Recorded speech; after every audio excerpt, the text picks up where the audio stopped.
তোমার শেষ ইচ্ছা কি? তুমি কি চাও? আমি তোমাকে বিয়ে করতে চাই। তুই পাগল হয়ে গেছিস নাকি? হ্যাঁ হ্যাঁ, আমি পাগল হয়ে গেছি।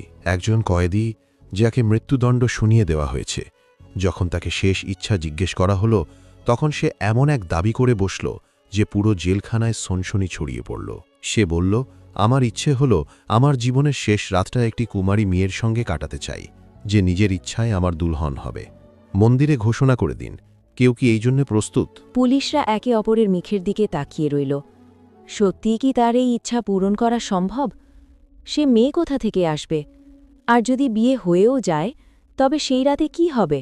আমার নাম অনন্যা মেহতা। আমি ২৫ বছরের একজন লেডি ইন্সপেক্টর। আমার জীবনের বেশিরভাগ সময় কেটেছে আদালত, থানা আর এই জেলের দেয়ালের ভেতরে। আমি অসংখ্য মুখ দেখেছি, কিছু কোমল, কিছু কঠোর, কিছু নিষ্পাপ দেখাতে, আর কিছু পাথরের মতো হৃদয়হীন। কিন্তু কয়েদি নম্বর ৭১৯ আরব আমাকে অদ্ভুত এক দ্বিধায় ফেলে দিয়েছিল।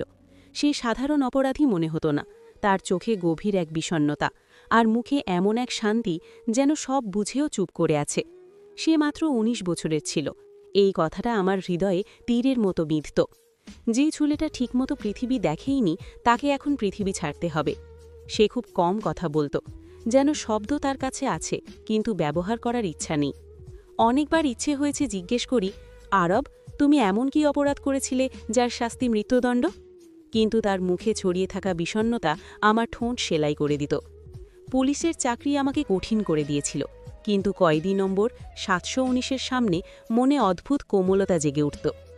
আমি জানতাম এখানে বন্দীদের সঙ্গে ব্যক্তিগত সম্পর্ক রাখা নিষেধ, আইন খুব কঠোর। তবুও ভেতরে ভেতরে একটা প্রশ্ন বারবার উঠত, সে কি সত্যিই অপরাধী নাকি পরিস্থিতির শিকার? এই ভাবনার মাঝেই আজ আমাকে একটি বিশেষ আদেশ দেওয়া হলো। একটি এমন আদেশ যা শুধু আরবের শেষ ইচ্ছার সঙ্গে নয়, বরং কয়েকদিনের মধ্যে পুরো জেলকে কাঁপিয়ে দেবে। ২ দিন পর কয়েদি নম্বর ৭১৯-কে মৃত্যুদণ্ড কার্যকর করা হবে। এই সময় তাকে তার মা ও বাবার সঙ্গে শেষবার দেখা করার অনুমতি দেওয়া হলো। এই খবর শুনেই আমার ভেতরে অদ্ভুত এক অস্থিরতা ছড়িয়ে পড়ল। জেলের পরিবেশে কঠোরতা সাধারণ বিষয়, কিন্তু আজ বাতাসে ছিল বিষণ্ণতা আর ভয়ের মিশ্র অনুভূতি। আমি জানতাম মৃত্যুদণ্ডপ্রাপ্ত প্রত্যেক বন্দীকে শেষ ইচ্ছা জানানোর অধিকার দেওয়া হয়। সে বিশেষ খাবার চাইতে পারে, কাউকে দেখা করতে চাইতে পারে, অথবা অন্য কোনো ইচ্ছা প্রকাশ করতে পারে। কিন্তু কেউ এত অদ্ভুত দাবি করেনি যেমনটা পরে আরব করেছিল। আরব মালহোত্রা একজন রোগা কিন্তু দৃঢ়চেতা যুবক। যখন সে তার মায়ের সঙ্গে দেখা করল, দৃশ্যটা ছিল হৃদয় বিদারক। তার মা ছেলেকে জড়িয়ে ধরে হাউমাউ করে কাঁদছিলেন। তুই নির্দোষ। তার সেই অটুট বিশ্বাস আমাকে ভেতর থেকে নাড়িয়ে দিল। রায় ঘোষণা হয়ে গেছে, তবুও সেই মা আশায় বুক বেঁধেছিলেন। সেদিনই আমাকে আদেশ দেওয়া হলো আরবের শেষ ইচ্ছা জিজ্ঞেস করতে। আমি ভেবেছিলাম সে হয়তো পরিবারের সঙ্গে কিছু সময় চাইবে অথবা কোনো সাধারণ ইচ্ছা প্রকাশ করবে। কিন্তু যখন আমি তার সামনে গেলাম, তার মুখে অদ্ভুত এক প্রশান্তি ছিল। আমি ধীরে জিজ্ঞেস করলাম, বল, তোমার শেষ ইচ্ছা কি? তুমি কি চাও? সে আমার দিকে তাকালো, কিছুক্ষণ চুপ রইল, তারপর বলল, আমার একটি ইচ্ছা আছে, কিন্তু আপনি কথা দিন সেটা পূরণ করবেন। আমি বললাম, এটা প্রত্যেক বন্দীর অধিকার, তোমার ইচ্ছা পূরণের চেষ্টা করা হবে। তারপর তাকে সুপারিনটেনডেন্ট এসপি রাজেশ ঠাকুরের সামনে নেওয়া হলো।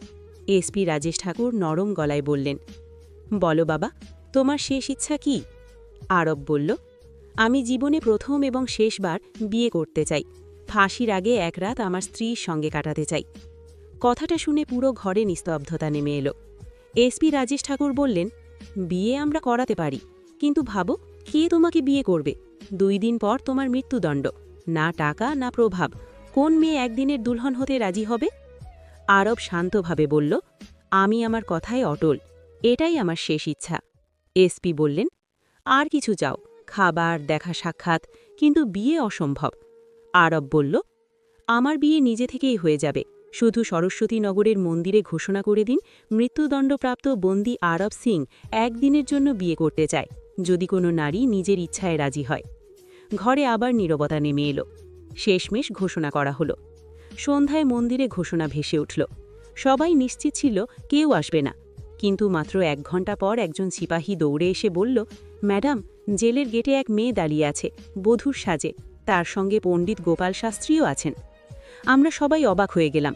17-18 বছরের এক মেয়ে, লাল শাড়িতে সজ্জিত, মুখে অদ্ভুত দৃঢ়তা। সে বলল, আমি নিজের ইচ্ছায় এসেছি, আমি আরাবকে ভালোবাসি। আইন অনুযায়ী শেষ ইচ্ছা পূরণ করতে হলো। জেলের ভেতরে সংক্ষিপ্ত আচার অনুষ্ঠানের মাধ্যমে তাদের বিয়ে হয়ে গেল। বিয়ের পর আরাব বলল, আমার স্ত্রীকে আমার সেলে পাঠিয়ে দিন, এক রাতের। মেয়েটিকে সেলে পাঠানো হলো। রাত গভীর হলো। হঠাৎ এক চিৎকার। আমরা দৌড়ে গেলাম। মেয়েটি কাঁপছে, বলল, আমাকে এখান থেকে বের করুন, আমি এখানে থাকতে চাই না। আমরা অবাক হয়ে সেলে ঢুকলাম। আরাব নেই, সে পালিয়ে গেছে। পুরো জেলে হুলস্থুল পড়ে গেল। মেয়েটিকে জিজ্ঞেস করা হলো। সে শান্ত গলায় বলল, সে পালায়নি, সে ফিরে আসবে। আমি অবাক হয়ে জিজ্ঞেস করলাম, তোমার এত বিশ্বাস কেন? সে বলল, কারণ এখন সে আমার স্বামী। তারপর বলল, আমার নাম কিয়ারা, আমার বড় বোনের সঙ্গে আরাবের বাগনাধন হয়েছিল। সে পুরো গল্প বলতে শুরু করল। কিছু দুষ্কৃতকারী তাদের বাড়িতে হামলা করত। এক রাতে সংঘর্ষে একজনের মৃত্যু হয়, কিন্তু সেটা ছিল আত্মরক্ষা, ইজ্জাত বাঁচানোর লড়াই। তবুও দোষ চাপানো হয় আরাবের ওপর।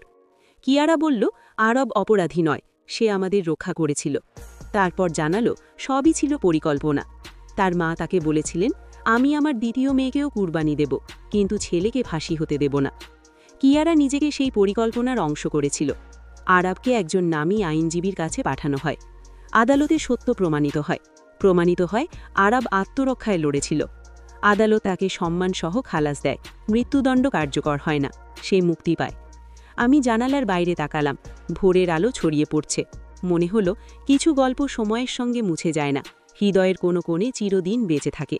বন্ধুরা, এই গল্পটি কেবল বিনোদন এবং শিক্ষার উদ্দেশ্যে রচিত। এতে বর্ণিত সব চরিত্র আর ঘটনা সম্পূর্ণ কাল্পনিক। বাস্তব কোনো ব্যক্তি বা ঘটনার সঙ্গে এর কোনো সম্পর্ক নেই। যদি গল্পটি ভালো লাগে তাহলে আমাদের চ্যানেল সাবস্ক্রাইব করুন এবং ভিডিওতে একটি লাইক দিন। ধন্যবাদ।